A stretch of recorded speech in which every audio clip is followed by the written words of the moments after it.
Dia merhatikan, dia mendakwah daripada keenam-enam orang tu tadi. Okay? Saddam Hussein, Osama bin Laden, Muammar Gaddafi, okay?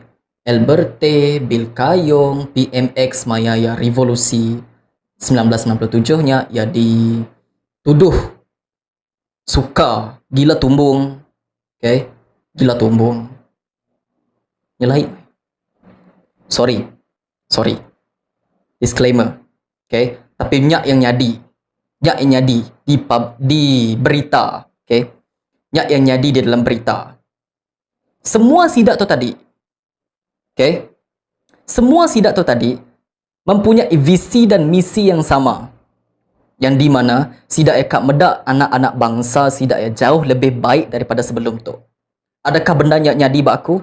Yes. Dan what will happen with them? Apa yang jadi? Bahkan yang lebih parah, sampaikan yang menggadai nyawa diri empu, ianya Bill Kayong ditembak mati.